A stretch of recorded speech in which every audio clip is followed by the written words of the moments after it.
సూర్యదేవుడు ఏ రోజున జన్మించాడో అని ఈ చిన్న కథ ద్వారా తెలుసుకుందాం.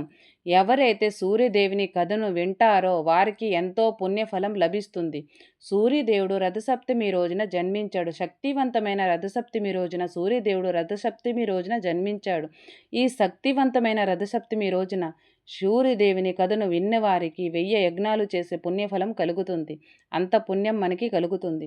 అలాగే కాశీలో 1,000,000 గోవులను దానం చేస్తే ఎంత పుణ్యం కలుగుతుందో అంత పుణ్యం కలుగుతుంది ఈ కథ వింటే. పుణ్యం కలుగుతుంది మనకి. పూర్వం కశ్యప ప్రజాపతి అనే రాజు ఉండేవాడు. ఆ రాజుకి 14 మంది భార్యలు ఉన్నారు. అందులో మొదటి భార్య పేరు దితి. కశ్యప్ ప్రజాపతి మొదటి భార్య అయిన దితికి బాగా బలవంతమైన రాక్షసులు జన్మించారు. అలాగే రెండో భార్య అయిన అదితికి దేవతలు జన్మించారు. మొదటి భార్యకు పుట్టిన రాక్షసులు దేవతలను చిత్రహింసలు పెడుతూ ఉంటారు. ఇదంతా దేవతలు చూసి దేవతల తల్లి అయిన అదితికి చెప్పి వేడుకుంటారు. ఈ రాక్షసుల నుంచి ఎలా అయినా మాకు విముక్తి కల్పించండి తల్లి అని దేవతలందరూ అదితిని వేడుకుంటారు. అప్పుడు దేవతల తల్లి అయిన అదితి మహావిష్ణు దేవుడిని తన భక్తి శ్రద్ధలతో విష్ణుకి పూజలు చేస్తూ కటిక ఉపవాసం ఉంటూ శరణ వేడుకుంటుంది. అప్పుడు విష్ణుదేవుడు ప్రత్యక్షమై నేను నీ గర్భంలో కారణ జన్ముడై పుట్టి రాక్షసులందరినీ సంహరిస్తానని మాట ఇస్తారు.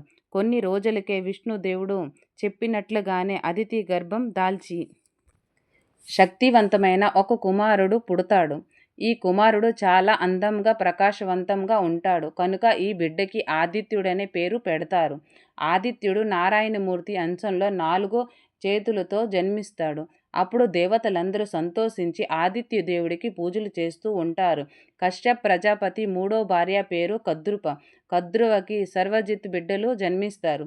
ఒకరోజు కద్రువ 2 గుడ్లను పెడుతుంది. ఈ 2 గుడ్లు ఎంతో కాలమైన పగలకుండా ఉంటాయి.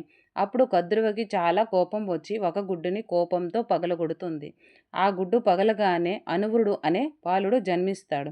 ఈ బాలుడికి తొడలు లేకుండా జన్మిస్తాడు. అప్పుడు అనువుడు తన తల్లి అయిన కద్రువతో ఇలా అంటాడు, నేను బాగా బలంగా పుట్టాల్సిన వాడిని, కానీ నీ ఆవేశం వల్ల తొడలు లేక పుట్టాను. కాబట్టి నీకు శాపం పెడుతున్నాను అని చెప్తాడు. తొడలు లేకుండా పుట్టిన అనువుడు సూర్యదేవుడికి రథసారిగా ఉంటాడు.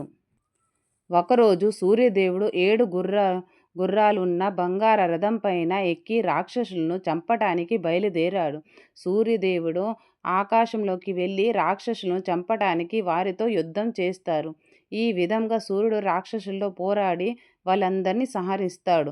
అప్పుడు దేవతలందరూ సంతోషించి సూర్యదేవుని దగ్గరకు వచ్చి నమస్కారం చేసి మీ రుణం ఎలా తీర్చుకోవాలి స్వామి అని శరణు వేడుకుంటారు. అప్పుడు సూర్యదేవుడు దేవతలతో ఇలా చెప్తాడు, నేను జన్మించిన రథసప్తమి రోజున ఎవరైతే నన్ను భక్తి శ్రద్ధలతో నియమ నిష్ఠాలతో పూజిస్తారో వాళ్ళకి నా కరుణా కటాక్షాల వల్ల ఆరోగ్యములను సిద్ధించి సంపదలను ప్రసాదిస్తాను అని చెప్తాడు. అప్పటి నుండి దేవతలందరూ ప్రతి రథసప్తమి రోజున సూర్య భగవంతుడిని పూజిస్తారు. కొంతకాలానికి సూర్యదేవునికి సంధ్యాదేవితో వివాహం జరుగుతుంది. అప్పుడు సూర్యుడికి యముడు మరియు యమునాదేవి జన్మిస్తారు. కొన్ని రోజులకి సూర్యుడి యొక్క వేడికి సంధ్యాదేవి తట్టుకోలేక తన పుట్టింటికి వెళ్ళానని అనుకుంది. తన భార్య అయిన సూర్యదేవుడిని మా పుట్టింటికి వెళ్తాను అని సంధ్యాదేవి అడుగుతుంది. అప్పుడు సూర్యుడు అస్సలు ఒప్పుకోడు.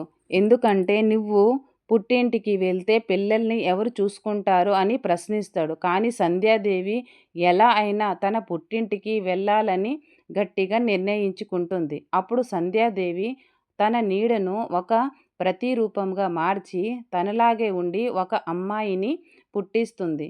ఆ అమ్మాయికి ఛాయ అని పేరు పెడుతుంది. అప్పుడు సంధ్యాదేవి ఛాయతో ఇలా అంటుంది, నేను నా పుట్టింటికి వెళ్తున్నాను కాబట్టి నా భర్త అయిన సూర్యదేవునికి